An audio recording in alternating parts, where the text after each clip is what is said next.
Wis direkod, Bro.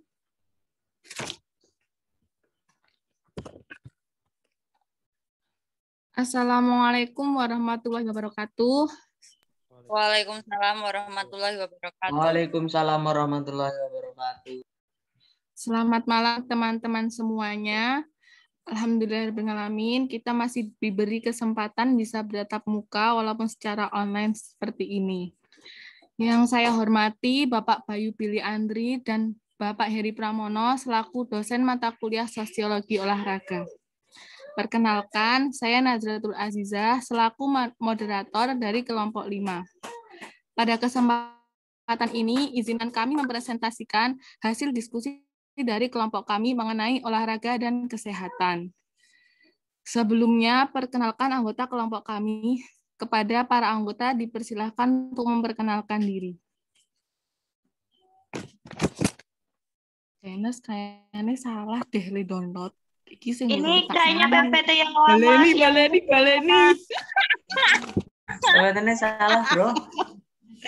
Channel salah, Mas. Mantap betul, Mas Canas.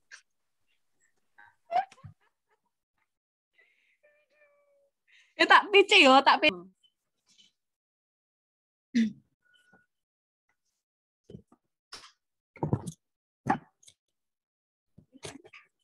Assalamualaikum warahmatullahi wabarakatuh. Waalaikumsalam warahmatullahi wabarakatuh. Selamat malam teman-teman semuanya. Alhamdulillahirrahmanirrahim, kita masih diberi kesempatan bisa bertatap muka walaupun secara online seperti ini. Yang saya hormati Bapak Bayu Billy Andri dan Bapak Heri Pramono selaku dosen mata kuliah Sosiologi Olahraga. Perkenalkan, saya Nazratul Azizah selaku moderator dari kelompok 5. Pada kesempatan ini, izinkan kami mempresentasikan hasil diskusi dari kelompok kami mengenai olahraga dan kesehatan. Sebelumnya, perkenalkan anggota kelompok kami. Kepada para anggota dipersilahkan untuk memperkenalkan diri. Baik, perkenalkan nama saya Anindita Ratnawati, NIM 6101418096. Oke, yang kedua, perkenalkan nama saya Canes Bunan Maulana, NIM 6101418108. Yang ketiga, perkenalkan nama saya Muhammad Amr Yahya Adriansyah, NIM 6101418114. Yang keempat, Nazratul Azizah Zain, NIM 6101418125. Yang kelima, kenalkan nama saya Kunchoro Kusuma, 6101418126. Yang keenam, perkenalkan nama saya Imam Bayhaqi, NIM 61014181139.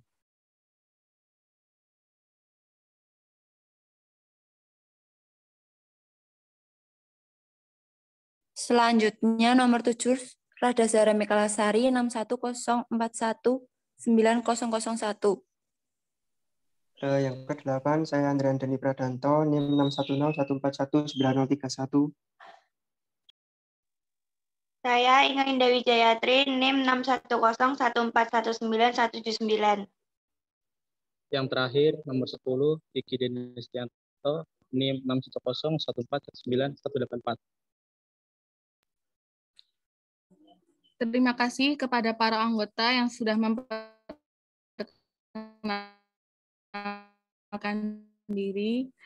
Hasil diskusi kami mengenai olahraga dan kesehatan. Pada materi yang pertama akan dibacakan dan disampaikan oleh Mbak Anindita. Kepada Mbak Anindita, saya persilahkan. Baik, terima kasih. Pengertian olahraga itu sendiri merupakan aktivitas yang sangat penting untuk mempertahankan kebugaran seseorang. Ahli kesehatan sepakat bahwa olahraga dapat meningkatkan kebugaran jasmani, ditandai dengan meningkatnya fungsi jantung, pembuluh darah, sirkulasi darah, sistem penarik, serta kemampuan macam-macam penyakit, baik yang disebabkan oleh infeksi maupun bukan karena infeksi.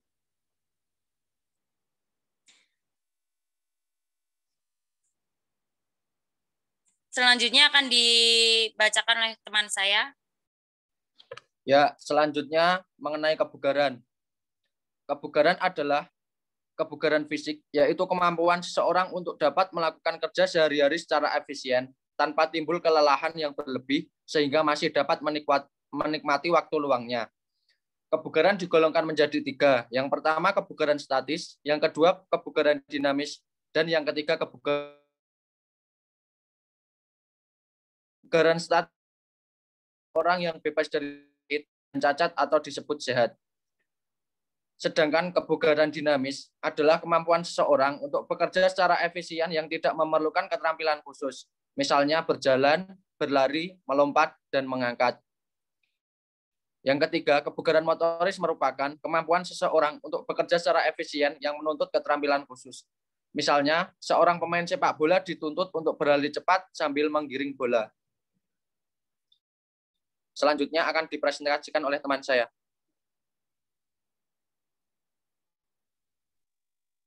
Baik, dalam aktivitas olahraga tentunya ada aspek positif dan aspek negatif. Aspek positifnya yang pertama yaitu mampu menggerakkan aktivitas sosial, ekonomi, dan politik. Adanya interaksi antar manusia, individu, dan kelompok, kegiatan jasa, dan adanya penyerapan tenaga kerja. Lalu yang kedua ada mampu mengangkat harga diri pelaku olahraga, pelatih olahraga, pembina organisasi daerah dan bangsa, kesejahteraan pembina olahraga, dan martabat bangsa di dunia internasional. Selanjutnya akan dibacakan oleh teman saya, silakan.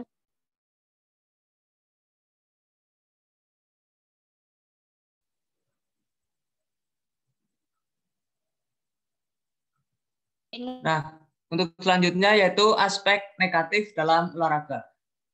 Untuk aspek negatif, sedangkan aspek negatifnya antara lain seperti masih adanya kecenderungan dari banyak atlet dalam mengikuti suatu pertandingan, menggunakan segala cara dalam upaya memenangkan pertandingan atau perlombaan. Misalnya yaitu tidak fair play, tidak sportif, kemudian tidak disiplin, seperti tidak mengikuti peraturan pertandingan, datang telat, dan lain sebagainya. Kemudian memanipulasi perlombaan atau pertandingan dalam rangka untuk timnya itu untuk agar menang melawan tim yang dimanipulasi. Kemudian melanggar ketentuan peraturan pertandingan atau perlombaan. Untuk yang terakhir yaitu memakai doping. Memakai doping yaitu tambahan obat yang bertujuan untuk meningkatkan performa pemain saat melakukan pertandingan. Ada contohnya seperti kopi, kemudian atau obat-obat lainnya yang untuk meningkatkan performa saat bertanding. Next, selanjutnya akan dipresentasikan oleh teman saya. Baik, untuk selanjutnya pengertian kesehatan. Menurut WHO, pengertian kesehatan adalah suatu keadaan yang sempurna, baik fisik, mental, dan sosial. Tidak hanya bebas dari penyakit ataupun kelemahan.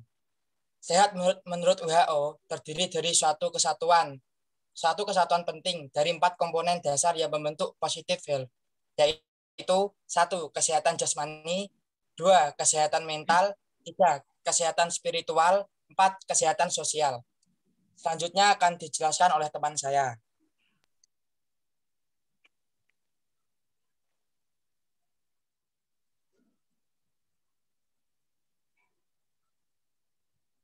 Oke, next slide. Oke, kita masuk aspek kesehatan. Pada dasarnya, kesehatan itu meliputi 4 aspek. Aspek pertama, kesehatan fisik. Kesehatan fisik terwujud apabila seseorang tidak merasa dan mengeluh sakit atau tidak adanya keluhan dan memang secara objektif tidak tampak sakit. Aspek kedua ada kesehatan mental atau jiwa. Kesehatan mental atau jiwa mencakup 3 komponen, yaitu pikiran, emosional, dan spiritual. Aspek ketiga yaitu kesehatan sosial. Kesehatan sosial terwujud apabila seseorang mampu berhubungan dengan orang lain atau kelompok lain secara baik tanpa membedakan ras, suku, agama, atau kepercayaan, status sosial, ekonomi, politik, dan sebagainya. Serta aspek kesehatan yang terakhir yaitu aspek ekonomi. Terlihat apabila seseorang telah dewasa atau produktif, dalam arti mempunyai kegiatan yang menghasilkan sesuatu yang dapat menyokong terhadap hidupnya sendiri atau keluarganya secara finansial. Oke, materi selanjutnya akan disampaikan oleh rekan saya. Oke, selanjutnya hubungan olahraga dan kesehatan. Olahraga dan kesehatan merupakan dua hal yang berhubungan satu sama lainnya. Olahraga sendiri bisa diartikan suatu kegiatan untuk melatih kondisi fisik tubuh agar selalu sehat. Dengan berolahraga, kita bisa menciptakan pola hidup sehat.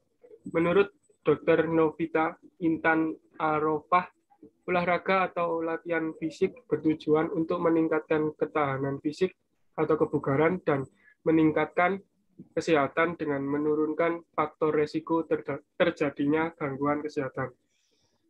Oke, selanjutnya.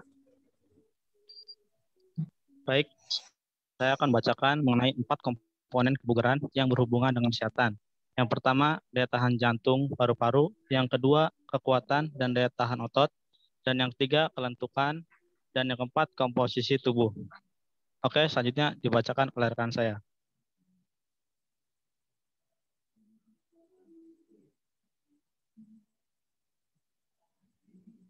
Selanjutnya yaitu manfaat olahraga.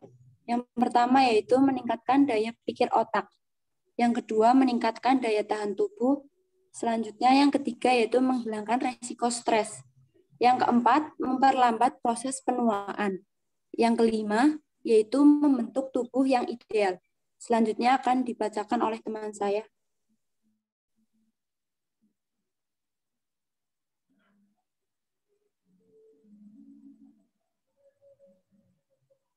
Tujuan kesehatan. Yang pertama yaitu peningkatan. Latihan fisik yang teratur dan terukur disertai gizi yang cukup akan meningkatkan kebugaran seseorang. Kebugaran ini ditandai oleh daya tahan jantung, otot, kelenturan tubuh, komposisi tubuh, kecepatan gerak, dan kelincahan. Yang kedua yaitu pencegahan. Olahraga dapat mencegah dampak negatif dari hipokinesis atau kurang gerak, memperlambat proses penuaan, memperlancar proses kelahiran pada wanita hamil. Yang ketiga yaitu pengobatan. Pengobatan dapat membantu proses penyembuhan pada penyakit jantung, penyakit kencing manis, rematik, asam kroposus tulang, dan lain-lain. Peredaran darah orang yang berolahraga lebih lancar, sehingga racun yang menumpuk di tubuh cepat dikeluarkan. Yang keempat yaitu pemulihan.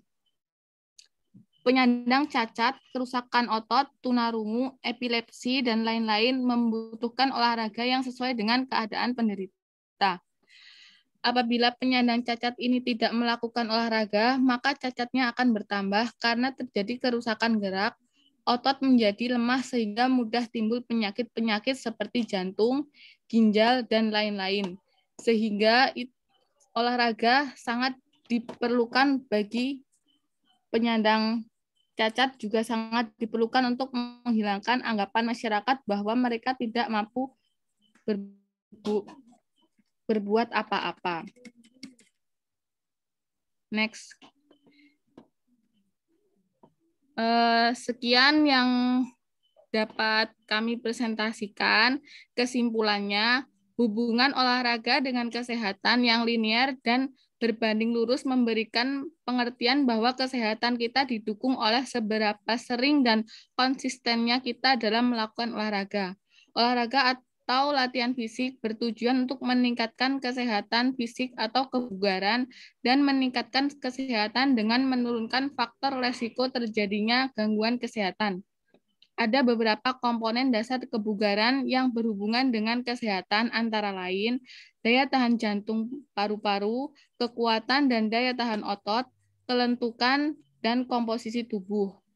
Olahraga juga dapat memberikan banyak manfaat bagi kesehatan, yaitu dapat meningkatkan daya pikir otak, meningkatkan daya tahan tubuh, menghilangkan resiko stres, pencegahan, pengobatan, membentuk tubuh yang ideal, dan lain-lain.